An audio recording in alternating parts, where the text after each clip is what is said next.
When something is cognitive, it means that it can acquire knowledge and, of course, also use that knowledge. We humans are cognitive. We see the environment around us, we hear, we sense, we observe the environment, and we make that into knowledge. Eventually, these new insights may lead to some action. Nowadays, we give the system the solution. What we would like to achieve is to get a higher level of automation. If we give the system expectations instead of solutions, then that raises the level of autonomy that the system has. Let's say I want the quality of experience of these users to be at least this level. The system receives that intent. It will start to observe those users, extract data about their quality of experience, and maybe come to the conclusion that this current quality of experience is not good enough. It would come up with an action, maybe change the priority of the traffic of those users, and with that we will see that the quality of experience will get better. So why do we need cognitive networks? The more diverse devices you connect to the network, the more work is needed to do that management. We will see more and more use cases, more and more services, more and more diverse services with extreme requirements, and all of this needs to be dealt with in the network. I believe that if we don't have this automation journey, it will become unmanageable for humans. So imagine the networks of tomorrow performing far more complex functions than today. I believe we can make the networks more autonomous. With cognitive networks, it's possible.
今天带你体验一下夜间战斗，看看美俄双方夜视仪的区别，也许你就能明白乌军能坚持下去的原因。这是俄军最新使用的夜视仪，跟你平时在电影中看到的差不多，比原有苏联夜视仪确实清晰了很多。但是到了无灯光的森林中，就只是这个样子了，很多细节是看不清楚的，容易将主体与周围环境混淆。在城市中的使用距离超过50米外就难辨雌雄。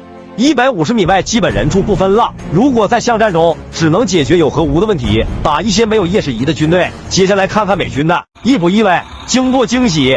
先给个小红心，再听我解密。这就是美陆军头戴式增强型双目夜视仪 MA4829，完全不是以往的绿光，而是灰白加橙红双色显示，戴上它就像打游戏一样，可以清晰的显示黑夜中人和物体发光的轮廓，士兵、武器、树木、墙壁，甚至枪的射击轮廓也能清晰的勾画出，简直像开了外挂。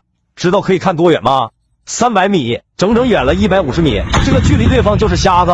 俄军的夜视仪是双目的，而美军中间多了一只眼，像个二郎神。那是一个12微米融合式热成像装置，能够透过烟雾、雨雪、树木，甚至是墙壁等障碍物，勾勒出藏在后面敌人的身体轮廓，就像开了透视挂一样。AMAG-B 有目标快速捕获的功能，如果突然出现敌人，它就会用光标提示你。你可以快速射击敌人，而只能用肉眼找。AMAG-B 还能够与瞄准镜连接，士兵们不需要探头去观察外面，只需把枪伸出去，就能通过夜视仪清晰地观察到一切，从而实现拐角安全射击。AMAG-B 夜视仪还具备无线通信、路标导航、建筑结构分析等功能，这样出任务时就不用分心查看地图或听取无线电信息，避免暴露。这简直就是游戏中的上帝视角。有了这个神器，我相信白天敌军一个师打下的阵地，夜晚一个营就可以夺回来。特别是巷战，简直无敌。美82空降师带了上万套，抵达波兰3000人，带这么多做什么？你懂的。这往后的日子真是越来越艰难了。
lead camera person on set.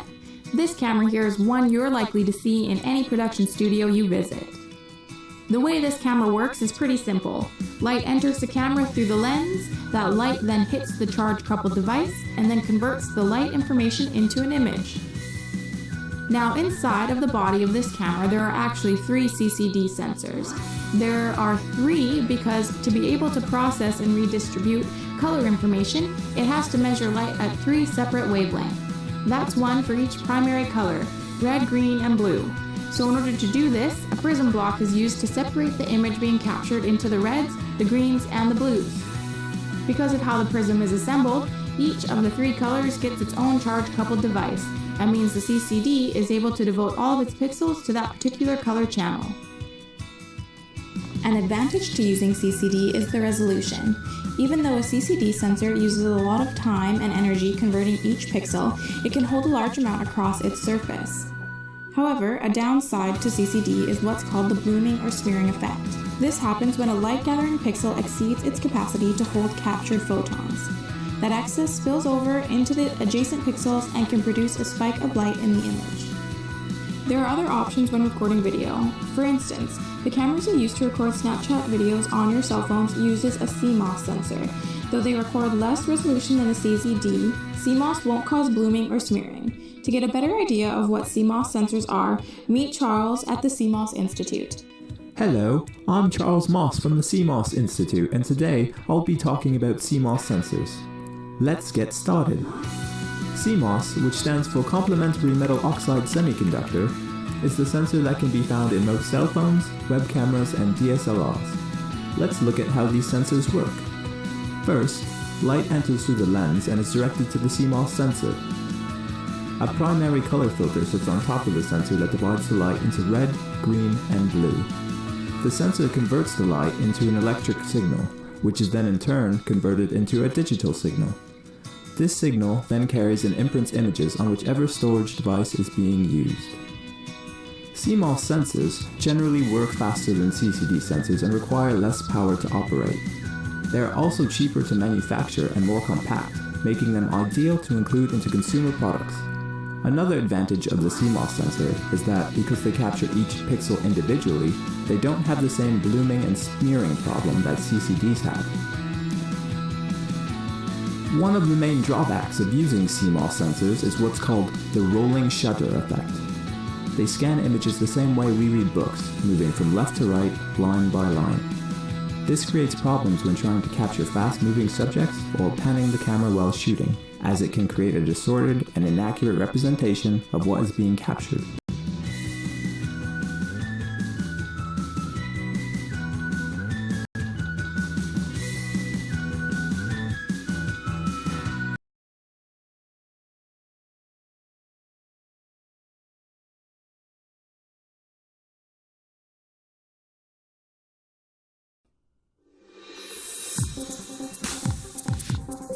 The image sensor, widely used in digital still cameras, digital videos, and mobile phones everywhere. Image sensors capture light. Only a specific color is extracted using a combination of red, green, and blue color filters. These are called the 3 primary colors of light and generate the electrical signal. There are front-side and back-side illumination types, also known as FSI and BSI image sensors. BSI have predominantly been used in portable consumer application until now. Panasonic has developed the new type of image sensor, which is called Smart FSI, with a new and innovative structure. This new sensor can produce stunning images in a low-light environment and yet still maintain high sensitivity, low noise, and excellent picture quality. Creating true colors and uniform brightness is a Smart FSI image sensor. Panasonic has developed a unique image sensor structure with the Smart FSI, offering high sensitivity, low noise, and outstanding image quality. A cleverly designed light separation wall and light pipe technology allows the collection of light without any loss within the photodiode. Within BSI sensor technology, loss of light is generated in the photodiode, thus creating color mixture and light inefficiency. In the case of smart FSI, the light separation wall surrounding the pixel works as a reflector and forces the uniform light into the photodiode. As a result, it demonstrates strong color reproductivity and supersensitivity. For example, when shooting in dark surroundings, there is need to use a higher sensitivity setting, but this will cause an increase in the noise level. Smart FSI can achieve both high sensitivity and noise reduction, which enables very high color reproductive results. Light enters the sensor at different angles. The combination of light separation wall and light pipe technology allows the maximum amount of light to be captured. Because there is no mixing of colors, the outcome is a very high resolution picture. The wide incident angle characteristics can improve the image uniformity further. This prevents color shading between the center and surrounding image, and so colors are more even. Furthermore, a wider incident angle can shorten the distance between the lens and image sensor, thus enabling camera modules to become thinner. Panasonic can deliver leading-edge know-how producing high-quality pictures even in low-light conditions. The Smart FSI image sensor, ideal for camera module prep, taking camera technology to another level.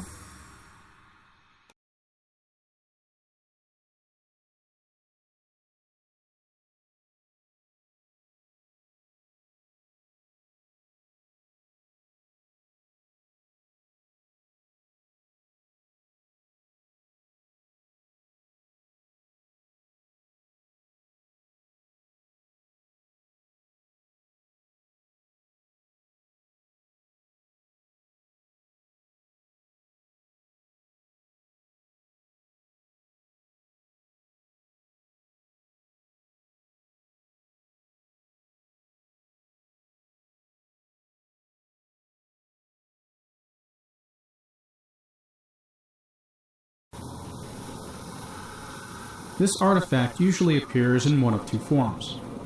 The image contains either rippling, curvy lines or the silhouette of a propeller blade moving through the imaging field. The artifact tends to be most prominent on bright, sunny days. The two different patterns of artifact are caused by different optical sensors used by cameras. Generally, cameras employ one of two different optical sensors. Cameras either use CMOS optical sensors or CCD optical sensors. The curvy lines observed in the image on the right are typically generated by cameras employing CMOS-based sensors. The prop silhouette observed on the left is typically generated by cameras using CCD-based sensors. The different artifacts generated by each are the result of different E-shutter methods used. CMOS sensors use a rolling E-shutter, while CCD sensors use a uniform E-shutter. Several other factors, including image acquisition rate, contribute to artifact. Many cameras acquire images at a rate of approximately 30 frames per second. Every 1/30th of a second, a new image is captured. A two-blade propeller completing a rotation every 15th of a second, that's about 900 RPMs, creates an interesting effect in which the propeller seems to stand still. To demonstrate these artifacts, a model airplane engine has been mounted in front of a white backdrop. An optical sensor and oscilloscope are being used to calculate prop rotation frequency by observing the frequency with which propeller blades interrupt light. Both CMOS and CCD-based camera images are shown. Notice that as propellers reach rotation speeds of 900, 1800, 2700, and 3600 RPMs, they appear to stop moving. At these rotational speeds, the cameras acquire images when one of two propeller blades rotate through their arcs and come to be in the same position by the time the next consecutive image is captured.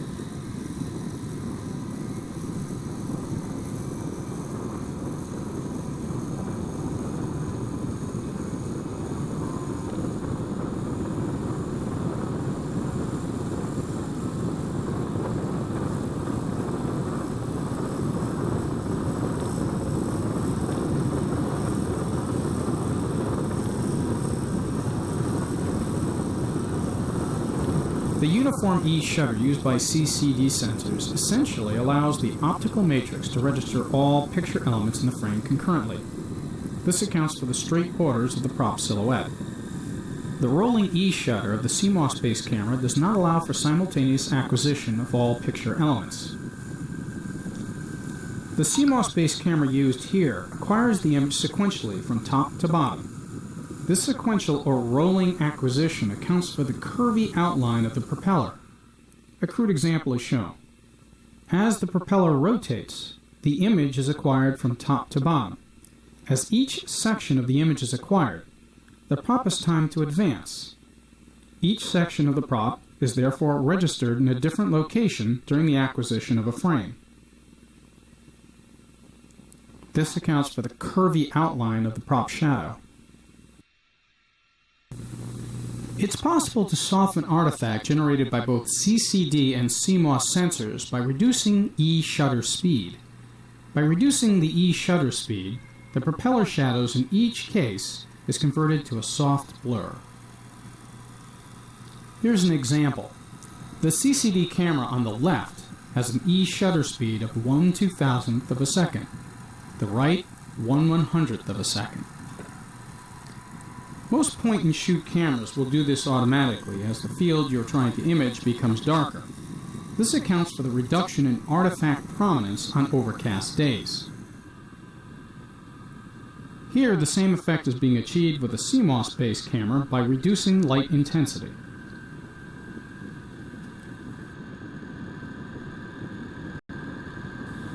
If the camera being used does not allow for manual alterations in E shutter speed, one can still reduce shutter speed using a filter which decreases the intensity of incident light. Here, pairs of sunglasses